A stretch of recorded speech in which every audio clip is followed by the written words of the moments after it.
This is the David Doel Show on In-Depth Radio, News Talk 1010. Welcome to the David Doel Show, your rational look at news, politics, and culture, right here on In-Depth Radio, News Talk 1010. I, of course, am your host, David Doel, and coming up on today's show, Canada's unemployment rate is at its lowest in at least 42 years, and there's a new industry that's played a budding part in that. I'll discuss that after 9:15.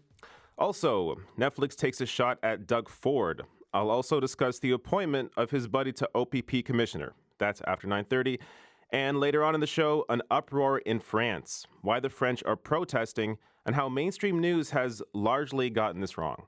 All that and more coming up on the David Doel Show. But first, Kevin Hart has backed out of the Oscars over backlash he received to some of his old homophobic tweets.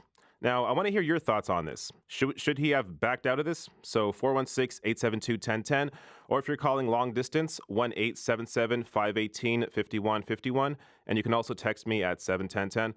So Kevin Hart has backed out of the Oscars over a backlash to his old homophobic remarks. Now, keep in mind here that he was not forced out. He decided to himself to back out here. Now, I'm going to go through some examples of some of his comments here. So one example is a 2011 tweet from Kevin Hart. Here's a quote.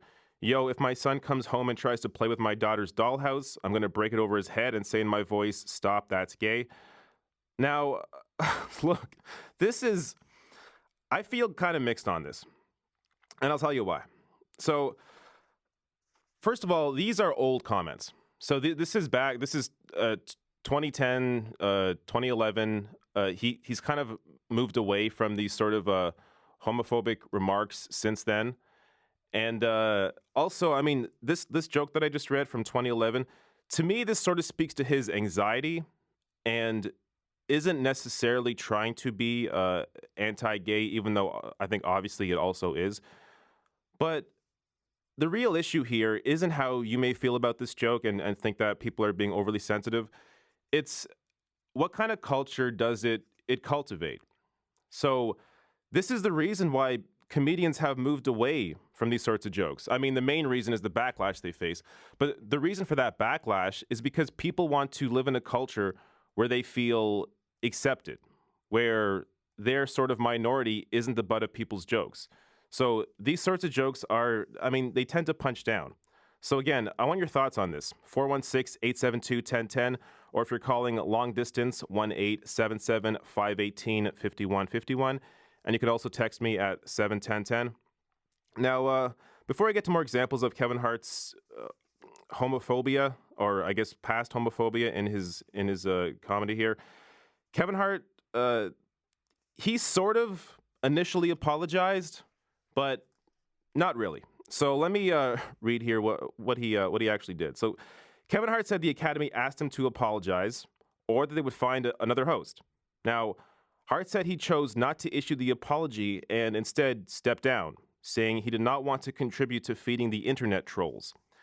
Now, there's one issue with that. The internet trolls may have been the ones that surfaced these old homophobic tweets, but the trolls were not the ones that were hurt by it. So, comedian and actor Billy Eichner, who is gay, tweeted out, quote, "This is not good. A simple, authentic apology showing any bit of understanding or remorse would have been so simple. Like I tweeted a few weeks ago, Hollywood still has a real problem with gay men.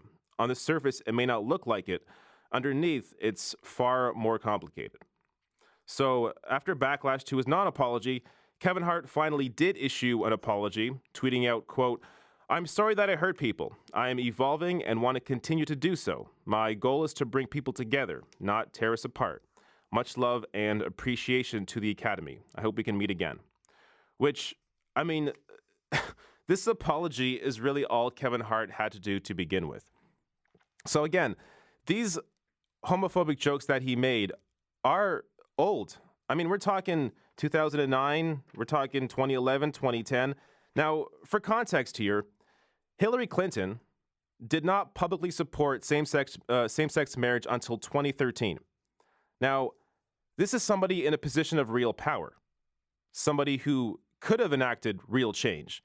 Yet, the fact that she did not change on this issue until 2013 did not even come up in the 2016 election. So I feel like we almost put more pressure on our comedians, on our actors, than we do on actual politicians. So I'll give you another example from Kevin Hart's homophobia here. So this is from a bit in Kevin Hart's 2010 stand-up special.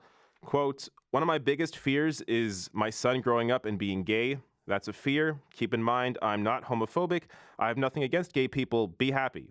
Do what you want to do. But me, being a heterosexual male, if I can prevent my son from being gay, I will. Now, with that being said, I don't know if I handled my son's first gay moment correctly. Every kid has a gay moment when it happens, you've got to nip it in the bud." Now, again, these are... I think this one is especially terrible. I mean, it's taken out of context. Clearly, it was part of a larger bit and a larger stand-up show. But yeah, I mean, if he said this today, it would not be good. But these are old tweets. He did finally issue an apology. But I guess the bigger issue here it's not the backlash. I think the backlash is fine. People should decide what kind of society they want to live in. They should have the choice to be outraged about something if they want to be outraged about something. But it's how do people react to it? How do those people in power react to it? I think the Academy did the right thing by deciding to sort of give Kevin Hart the option of saying, well, look, you can apologize or we're going to have to pick somebody else. Seeing that Kevin Hart did apologize afterwards, he could have did that to begin with and still been the host of the Oscars. Now, we do have a call here, so let me get to Sarah. Sarah, what are your thoughts on this? Hi.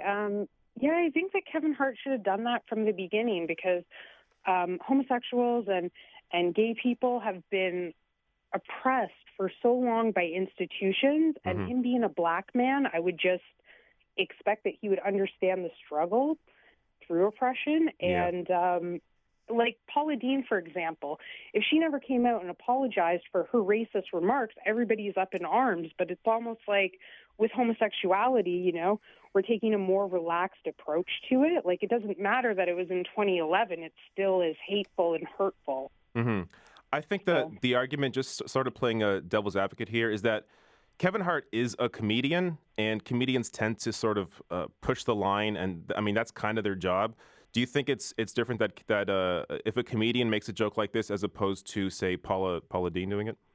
I see your point about the comedians, but I do feel like, you know, if it's Russell Peters and he's making race jokes about, you know, the forms in which he's been oppressed, then we can all have a laugh at it. But Kevin Hart's not gay. And, you know, there's huge issues about homosexuality in black culture, huge issues.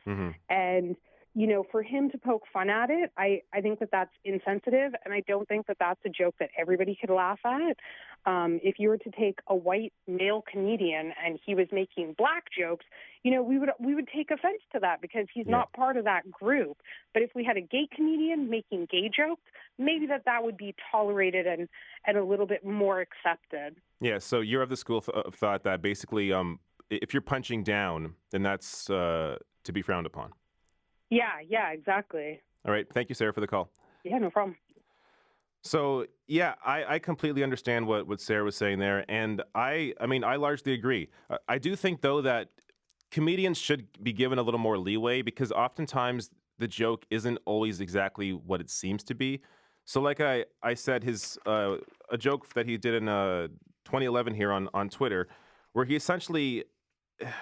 I mean, the joke is about his fear of his son being gay, but what I take from that is that this is really a joke about Kevin Hart's anxieties, Kevin Hart's fears, and not necessarily trying to punch down at the gay community, though it is. I mean, it is punching down at the gay community. You just can't ignore that part of it. But I do think, look, people evolve, people change. So the first time I ever voted, it was for a conservative. And I am not a conservative now. I ran as a Green Party candidate 2 years ago. Look, so, and that was just, I mean, that's a span of maybe 10 years. And it's not much different here, especially when you think back to how 2010, and especially in the U.S., 2011 was like. Again, this is a time when Hillary Clinton still did not publicly support same-sex marriage. This was the Democratic nominee in 2016, 3 years later, after finally supporting same-sex marriage. And Barack Obama also did not support same-sex marriage until 2012. So, look, we're sort of expecting more of our comedians here than we are of our politicians. If a politician had this position, and look, clearly, Barack Obama wasn't out there making gay jokes, but the idea that if you can't, same-sex marriage, like the ability to do that, the freedom to be able to do that, to me, that's more of an issue than a gay joke. That clearly is an actual impact on your freedoms, on your rights. I also want to mention some other comments here from Kevin Hart, just to give the full picture. So Kevin Hart turned down a role in Tropic Thunder because the character was, in his words, flagrantly gay. He said, quote, "What I think people are going to think while I'm trying to do this is going to stop me from playing that part the way I'm supposed to." So again, this is speaking to his own insecurities. He's saying here that in his mind, because of how he thinks people will perceive him as playing a gay character, it's going to impact his ability to play that character. He's almost admitting, if not straight up admitting, that, look, this is my problem. I can't get over this, so I'm not going to do this. There's also a 2011 tweet from Kevin Hart where he takes a jab at someone's profile picture, saying it looks like a, quote, gay billboard for AIDS. Now, that one, again, I think this one's just completely stupid. But, I mean, most of these are stupid. These are not good jokes. These are terrible jokes. But I guess my bigger point here is I don't think people should get so worked up over something this old when we look back at society at that time and our politicians and our society hadn't evolved to the point that it has now. Now, in Canada, I say we're maybe a little different. But in the U.S., there is still, at that time, there were still huge issues with homophobia. I mean, and there is today, but it is getting better. And all Kevin Hart had to do here was apologize and move on. But he issued his apology, I guess, too late and was not willing to apologize initially and just decided to back out instead. But I think I would have a different position here or I don't know, a similar position. But if the Academy Awards came out and just straight up kicked out Kevin Hart and said, no, you can't apologize, there's no opportunity, you're gone, we're gonna go a different direction, I would be against that, because that doesn't give Kevin Hart the opportunity to react and to apologize and to actually treat this issue properly. But they did give him the choice. They gave him the opportunity to evolve and grow from this. And I think if he did apologize and discussed how he's evolved, then it would have been fine. We would have forgot about it. But I just did it too late. Now, ultimately here, though, it's funny that I'm talking so much about the Oscars because I don't watch the Oscars.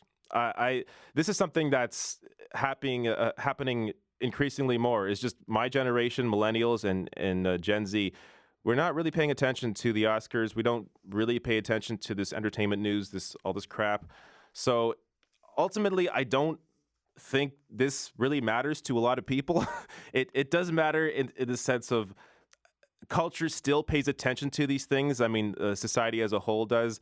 And that's simply because, Gen X and the baby boomers are clearly right now still a massive pull in terms of ratings. But I don't know. I think award shows and the Oscars are going to continue becoming less and less important. And really, at some point, it's just going to stop mattering who's hosting these things. And that's another question. Who is going to host these things? So this is something else that I saw briefly before I got on here. Jimmy Kimmel, who's been a host of award shows, I believe he was a host of the Oscars in the past.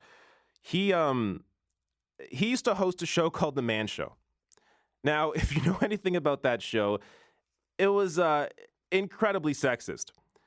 And he had no problem being able to host award shows in these recent years. He never got any flack for the fact that he hosted The Man Show back in the day. And I think that's largely because that was back in the day. That was in the past. We've moved on.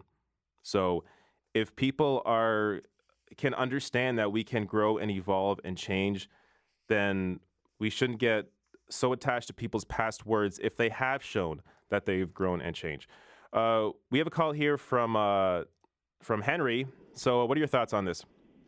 Yes, just with all due respect to everything that's been said and everybody that's said it so far, that piece that you read or recorded about Kevin Hart from whatever it was 8 or 10 years ago, I didn't think that was a joke at all. I kind of thought that he was being rather personal and intimate about his own struggles and his hopes for his kids.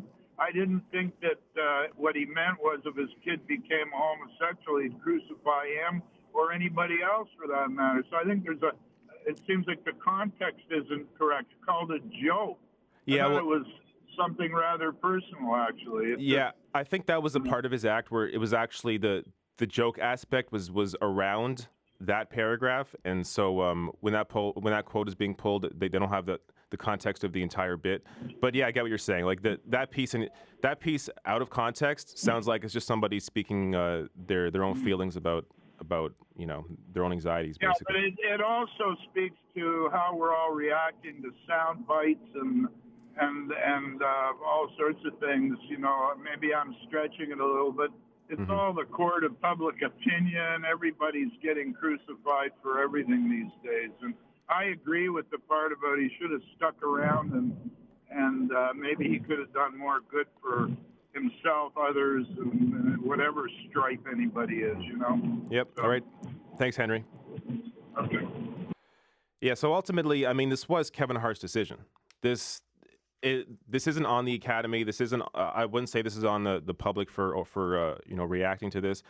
This is on Kevin Hart. Kevin Hart could have apologized. He could have moved on. It would have been fine, but he decided not to. So coming up next, Canada hits its lowest unemployment rate in at least 42 years, and the new budding industry that's contributing to it. This is the David Doel Show on In-Depth Radio, News Talk 1010.